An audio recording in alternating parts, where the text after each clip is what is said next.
Fala pessoal, tudo bem? Sejam bem-vindos ao canal Me Responde Químico e hoje nós vamos resolver mais uma questãozinha de estequiometria.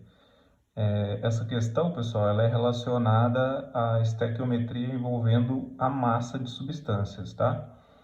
É a questão da Unimontes de 2007. Então a questão diz o seguinte para a gente: o alumínio metálico reage com o óxido de ferro Fe2O3, segundo a equação. Daí dá a reação química para a gente, né?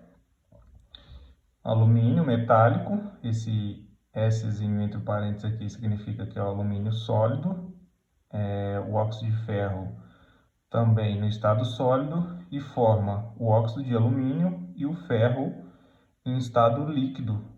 Aí justifica a reação porque esse ferro é no estado líquido, né? Porque essa reação ela é extremamente exotérmica e causa a fusão do ferro. Então, ela é utilizada para soldas, né? Uma reação bem comum em quem trabalha com solda.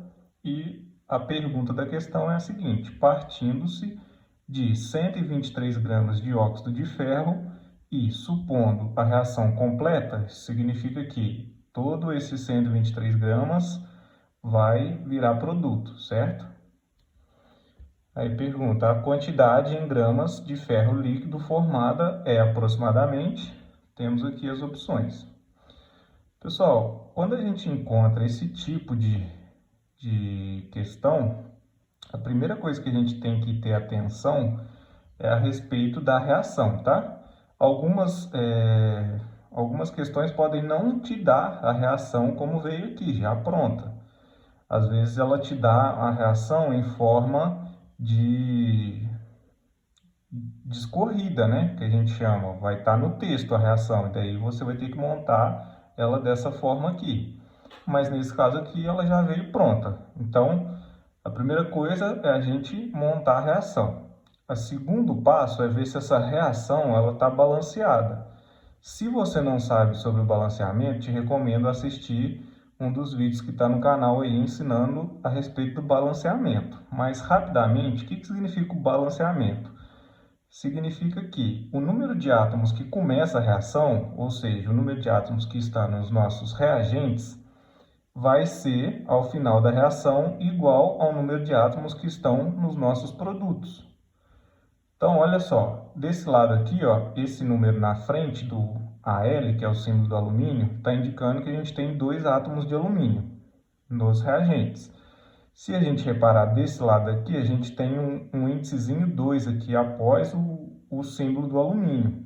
Isso também indica para a gente que a gente tem 2 átomos de alumínio nessa substância, nesse composto. Então, não tem outra espécie que tem alumínio. Então, a gente tem 2 alumínios desse lado, 2 desse lado. O oxigênio, nós temos 3 aqui e 3 aqui também. Ferro, tenho esse 2 indicando que tem 2 átomos de ferro na molécula de óxido de ferro e 2 ferros desse lado aqui. Então, a reação está balanceada. Nossa segunda etapa está completa. Agora, a gente precisa ver a relação estequiométrica entre o que a nossa questão está pedindo. Então, por exemplo, ele deu o óxido de ferro. Então, a gente precisa ver a relação do óxido de ferro com o ferro líquido, que é essa espécie aqui. Então, a relação é esta daqui, ó. Né? São as duas espécies que a gente vai analisar na questão, o óxido de ferro e o ferro. Então, a primeira coisa que a gente precisa fazer, como estamos trabalhando com massa, é calcular a massa molar de cada uma das substâncias. Então, vamos fazer isso para o óxido de ferro, F2O3, e para o nosso ferro. Então, olha só, aqui a gente precisa prestar atenção pelo seguinte: a gente tem que ter como consulta, né, uma tabela periódica. Provavelmente na prova que teve essa questão tinha uma tabela periódica de consulta. Quando não tiver, vai vir os dados na questão. Então, a gente precisa saber a massa do ferro, Se vocês consultarem numa tabela periódica, vai ser 56 gramas por mol. Arredondando, 56 gramas por mol. Só que na molécula de óxido de ferro, a gente tem dois átomos de ferro. Então, seria 56 vezes 2, tá? 56 vezes 2, mais o que a gente tem de oxigênio. A massa molar do oxigênio é 16 gramas por mol. Mas na molécula de óxido de ferro, nós temos 3 átomos de oxigênio. Então, vai ser 16 vezes 3. Então, fazendo essa conta, a gente vai chegar em 112, que é o 56 vezes 2, mais 16 vezes 3, que é igual a 48. Somando isso, a gente vai chegar num valor de 160 gramas por mol. O que isso significa? Significa que 1 mol de óxido de ferro pesa 160 gramas. Certo, pessoal? Vamos para o ferro líquido. O ferro é 56 gramas por mol. A gente já usou para calcular no exemplo anterior, né? Só que repara que aqui a nossa relação é 1 mol de óxido de ferro. Aqui é como se tivesse o número 1, quando não aparece, tá? Para 2 mols de ferro. Então, significa que a gente tem que pegar esse 56 e multiplicar ele por 2, porque a gente vai produzir 2 mols de ferro. Então, fazendo 56 vezes 2 vai dar o mesmo que o de cima, né? 112 gramas por mol. Significa que se eu reagir 1 mol de óxido de ferro, que corresponde a 160 gramas, eu vou produzir 2 mols de ferro, que corresponde a 112 gramas. Agora que a gente já calculou as massas molares, fica fácil da gente resolver a questão. É só montar a nossa regra de 3 com as devidas relações. Então, a primeira relação a gente já fez, ó.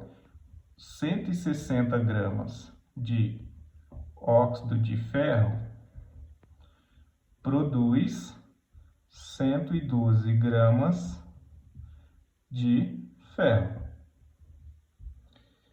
Só que, no exemplo da questão, a gente não tem 160 gramas, a gente tem, na verdade, 123 gramas. E aí eu quero saber, se eu reagir a essas 123 gramas, quantas gramas de ferro eu vou produzir. Então, a gente tem 123 gramas de óxido de ferro, e eu quero saber o quanto isso vai fornecer de ferro, que vai ser o nosso X. Agora fica fácil, é só a gente multiplicar cruzado, né? Resolvendo a regrinha de 3, que vai ficar 160x é igual a 123 vezes 112. Então, x vai ser 123 vezes 112 dividido por 160, né? Daí agora é só a gente resolver a continha, fazer o 123 vezes 112 e dividir isso por 160. Fazendo essa continha aí, vocês vão chegar num valor aproximado de 86 gramas de ferro, que é a resposta da nossa questão. Então, vamos pensar novamente a respeito do que a gente fez, né? Às vezes a gente costuma fazer as contas e não pensar muito sobre o resultado. Olha só, eu sei pela reação química que a relação em massa das substâncias é 160 gramas de óxido de ferro me fornecem 112 gramas de ferro líquido. No entanto, a gente não tem as 160 gramas, a gente tem só 123. Então, eu quero saber proporcionalmente o quanto essas 123 gramas vai produzir de ferro, né? Isso é sempre uma relação de proporção entre as partes, tá, pessoal? Espero que vocês tenham compreendido, né, a essência da questão. E no nosso caso, seria a resposta letra C aqui. alternativa, né? Espero que tenha sido esclarecido para todo mundo. Se esse vídeo te ajudou, se eu contribuir de alguma forma no seu aprendizado, gostaria de pedir para você se inscrever no canal, deixar um like aí e podem sugerir outras questões que vocês quiserem para a gente resolver. E é isso. Muito obrigado.